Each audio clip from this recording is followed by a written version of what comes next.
My dear students, आज का विषय है real and complex Euclidean fields. A quadratic field is called a simple quadratic field if every algebraic integer can be expressed as a product of primes, element uniquely up to order and multiplicity by units। कहने का मतलब यह है कि वे quadratic field जिसमें आपकी fundamental theorem true हो उसे हम कह देंगे सिंपल क्वाड्रेटिक फील्ड। जो पीछे हमने दो एग्जांपल बताए जिसमें फंडामेंटल थ्योरम ट्रू नहीं थी। अगली डेफिनेशन है वी से quadratic field this holds Euclidean algorithm if for given any two alpha and beta integers in this field where beta is not equal to 0 there exists gamma and delta such that alpha is equal to beta gamma plus delta where either delta is equal to 0 or norm of delta is less than norm of beta। अब हम एक और definition की तरफ बढ़ रहे हैं। This definition is named as GCD. हम कह रहे हैं अल्फा बीटा दो अलजेब्रिक इंटीजर हैं इस क्वाड्रेटिक फील्ड के, दोनों साइमल्टेनियसली जीरो नहीं है, तो हम कहते हैं गामा इसका जीसीडी होगा। शर्त नंबर 1, गामा अल्फा को डिवाइड करे, गामा बीटा को डिवाइड करे। यदि गामा 1 अल्फा और बीटा दोनों को डिवाइड करता है तो गामा 1 गामा को डिवाइड करे। यदि ये सारी शर्तें पूरी होती हैं तो जीसीडी बन जाएगा। Next, let xi is the GCD of algebraic integer gamma 1 and gamma 1।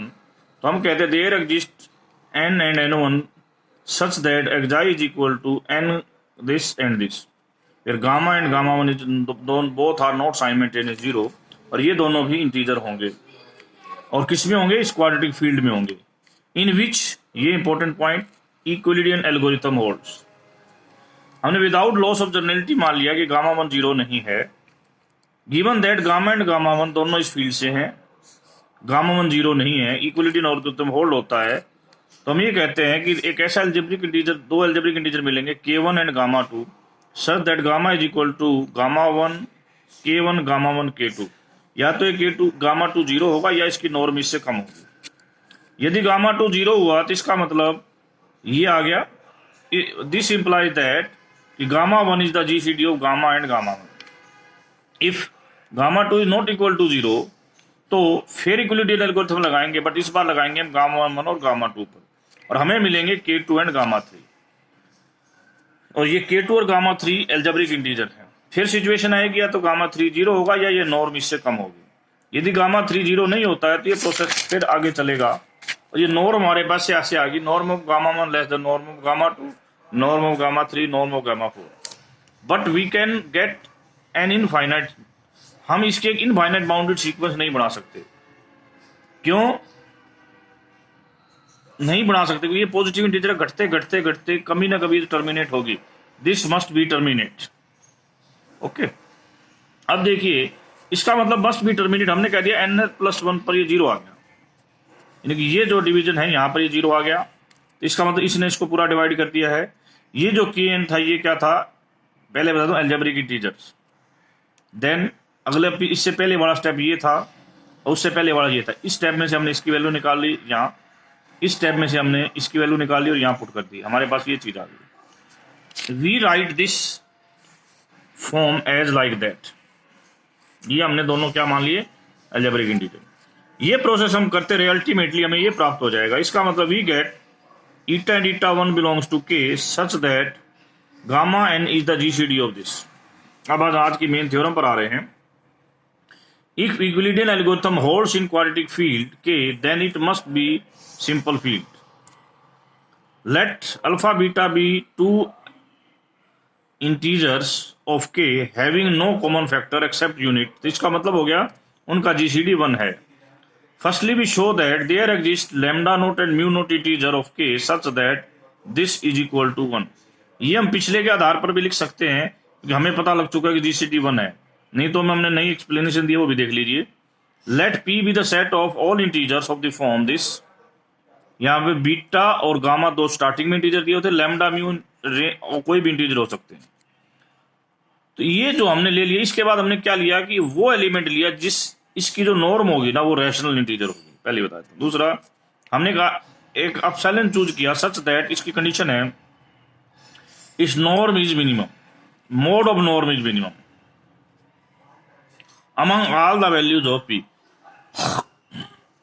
ठीक है, ये जो बनेगा एप्सिलॉन, ये देखो ये अलजेब्रिक इंटीजर, ये अलजेब्रिक इंटीजर, ये अलजेब्रिक, ये अलजेब्रिक, ये अलजेब्रिक इंटीजर है। अल्फा पहले से अलजेब्रिक था, तो इन दोनों के ऊपर हमने क्या किया, इक्विलिडियन एल्गोरिथम लगाना शुरू कर दिया। इक्विलिडियन एल्गोरिथम लगाया तो हमारे पास ये चीज आ गई।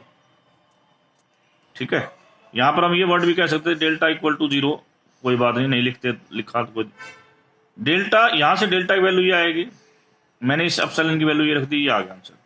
तो ये जो डेल्टा जिसकी नॉर्म लेस देन एप्सिलॉन है, एक्चुअली में ये जो एलिमेंट है this is the element of P, ये एलिमेंट ऑफ पी है और इसकी नॉर्म लेस देन एप्सिलॉन है।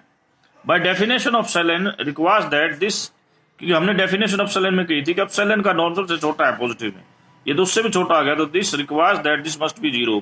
यदि 0 है तो डेल्टा इज इक्वल टू 0। तो इसका मतलब ये इसको पूरा पूरा डिवाइड करेगा। इसका मतलब alpha is equal to epsilon gamma, इसका मतलब एप्सिलॉन अल्फा को डिवाइड करता है। सिमिलरली वेज पर you can prove that alpha divides epsilon divides beta. तो इसका मतलब एप्सिलॉन जो है दोनों के जीसीडी को डिवाइड करेगा, बट हमने कहा कि जीसीडी तो 1 है, इसलिए alpha is a epsilon is a unit because no common factor except unit in alpha and beta. Alpha epsilon unit है, अल्फा एप्सिलॉन इनवर्स क्या होगा, यूनिट। 2 यूनिट की गुणा क्या आ जाती है, 1 हमने मल्टीप्लाई कर दिया, और इसको इस प्रकार हम रिजोल्व करते हैं। तो इस चीज को हम लैम्डा नोट, इसको म्यू नोट मान लेते हैं, तो हमारा ये पार्ट तो कंप्लीट हो गया।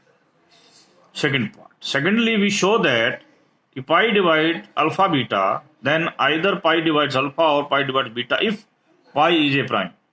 पाई प्राइम है, हमने कह दिया नहीं पाई अल्फा को डिवाइड नहीं करता, और पाई प्राइम, इसका मतलब पाई और अल्फा के बीच में कोई कॉमन फैक्टर नहीं है एक्सेप्ट यूनिट्स।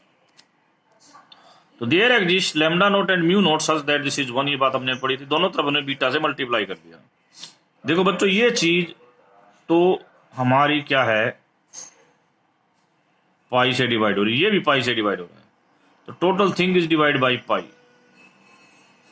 इसका मतलब ये पूरी चीज पाई से डिवाइड हो रही है, which is equal to B, इसमें pi divides beta, sorry beta, ये हमें प्रूव करना था, हमें ये प्रूव करना था यदि पाई अल्फा को डिवाइड नहीं करता तो पाई बीटा को डिवाइड करेगा। This can be extended by mathematical induction to prove that, इस चीज को हम मैथमेटिकल इंडक्शन से इस तक एक्सटेंड कर सकते हैं कि ये जो है n है, तो इसका मतलब यदि पाई प्राइम है तो ये इनमें से किसी एक को जरूर डिवाइड करेगा। अब हम इसके को फाइनल कंक्लूजन की तरफ थ्योरम में बढ़ रहे हैं। Suppose that there is an integer alpha, alpha integer मतलब of quadratic field with 2 different factorisation, ये 2 डिफरेंट फैक्टराइजेशन है, इक्वेशन 1 दे दिया, और ये सारे क्या है, प्राइम्स। ये साफ दिख रहा है कि पाई 1 इसको डिवाइड करेगा, since pi 1 is prime element of this, so pi 1 must divide, इनमें से किसी एक को डिवाइड करेगा। तो हमने मान लिया कि किसको डिवाइड करता है, गामा आई को। गामा आई आल्सो प्राइम है, इसका मतलब गामा आई और पाई, गामा आई, इसका मतलब गामा आई और पाई 1 दोनों एसोसिएट्स हो गए। तो एसोसिएट्स को इस रिलेशन में लिखा जा सकता है कि gamma i is equal to unit into में पाई 1। ये U1 क्या होगा, सम यूनिट होगी किसकी, क्वाड्रिक फीट। इस प्रकार यदि 1 में इस गामा 1 को आई को पुट कर देते, ये आ जाएगा, दोनों तरफ से पाई 1 कॉमन ले लिया, we get this thing, but pi 1 is prime और नॉट इक्वल टू 0, तो हमारे पास ये रिलेशन आ जाएगा। लेट इज पॉसिबल, हम कहते हैं कि नहीं R लेस देन S है, और हम इस प्रोसेस को कंटिन्यू करते हैं, तो वी गेट दिस थिंग। ये जो है ना, ये सारे के सारे प्राइम्स हैं, और इसका मतलब ये किसको डिवाइड करते हैं, 1 को, और जो भी नंबर 1 को डिवाइड करते हैं वो प्राइम नहीं हो सकते, विच इज कंट्राडिक्शन। तो इसका मतलब ये जो आपने R लेस देन S लिया था ये गलत है, इसका मतलब R लेस देन S नहीं हो सकता। सिमिलरली वे में आप S ग्रेटर देन R लेते हो तो वो भी क्या हो जाएगा, गलत हो जाएगा, इसका मतलब R इक्वल टू S, और यही हमारी थ्योरम प्रूव होगी। एक्चुअली क्या हो गया, R इक्वल टू S, और ये साथ में दिख रहा है एक चीज और भी जो दिख रही है ना, उसको भी आपने नोट करके रखना है कि आपने एक लाइन लिखी है यहाँ पर, ये जो है एसोसिएट्स बनेंगे। मैं फिर बता रहा हूं, ये 2 रिप्रेजेंटेशन हो गए, ये R इक्वल टू S हो गया, और यहां पर एक एलिमेंट इधर वाले एलिमेंट्स का क्या है, एसोसिएट्स। इसका मतलब 2 representations are not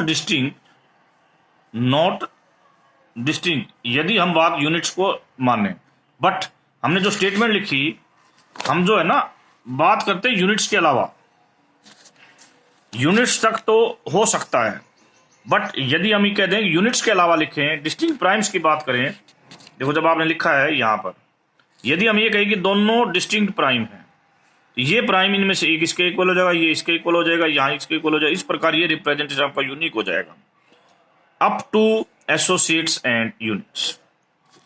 next one, the Euclidean algorithm is equivalent to the following hypothesis. Given any element delta of this quadratic field, there is an, कहता है कि यदि आप कोई भी डेल्टा लेते हो उसके लिए k मिलेगा, such that norm of del minus k is less than 1, ऐसा हो जाता है तो Euclidean algorithm होल्ड हो जाएगा एंड वाइस वर्सा।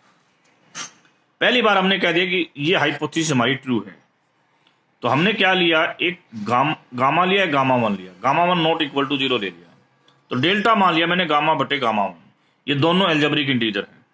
तो यदि हाइपोथेसिस ट्रू है तो दिस इंप्लाइज दैट कि हमें k मिलेगा सच that gamma minus gamma 1, gamma बटे गामा 1 माइनस k का नॉर्म लेस देन 1 होगा। इसको सोल्व कर लिया, दोनों तरफ हमने इससे एलिमेंट से मल्टीप्लाई कर दिया। हमें पता है नॉर्म जो है मल्टीप्लिकेटिव, इसलिए अंदर चली जाएगी, इससे कट जाएगी, हमारे पास ये सिचुएशन आ जाएगी। ये सिचुएशन हमें क्या कहती है, इसका नाम रख दिया हमने ईटा, ईटा रखते ही आ गया, और norm of eta is less than this है, तो इसका मतलब तो इक्विलिडियन एल्गोरिथम होल्ड हो गया। First part complete. Second part, suppose that Euclidean algorithm holds, तो हमने डेल्टा एनी एलिमेंट ले लिया, यदि डेल्टा 0 है तो k नॉट 0 मिलेगा और हमारी थ्योरम प्रूव हो जाएगी। यदि डेल्टा नॉट इक्वल टू 0 है तो डेल्टा कोई भी एल्जेब्रिक नंबर है, तो एल्जेब्रिक नंबर है, देन देर ये एक एल्जेब्रिक नंबर है। हमने बताया था हर एल्जेब्रिक नंबर को एक ऐसा नॉन जीरो टी मिलेगा इंटीजर, सच दैट दोनों की मल्टीप्लिकेशन होने के बाद वो एल्जेब्रिक इंटीजर बन जाएगा। तो टी ने इस डेल्टा से मल्टीप्लाई करने के बाद इसको क्या बना दिया जी, एल्जेब्रिक इंटीजर बना दिया।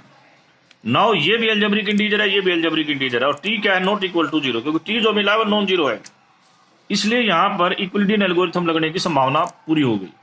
इक्विलिडियन एल्गोरिथम लगा दिया, इसके लिए के और क्या मिला हमें, गामा, गामा मिला, ये लग गया एल्गोरिथम, या तो ये 0 का या इसकी नॉर्म लेस देन होगी। अब ये देखो, ये चीज मैंने क्या लिखी है, this is nothing other than this, दोनों की प्रोडक्ट ये है, और आपने कहा इसकी नॉर्म तो इससे लेस है,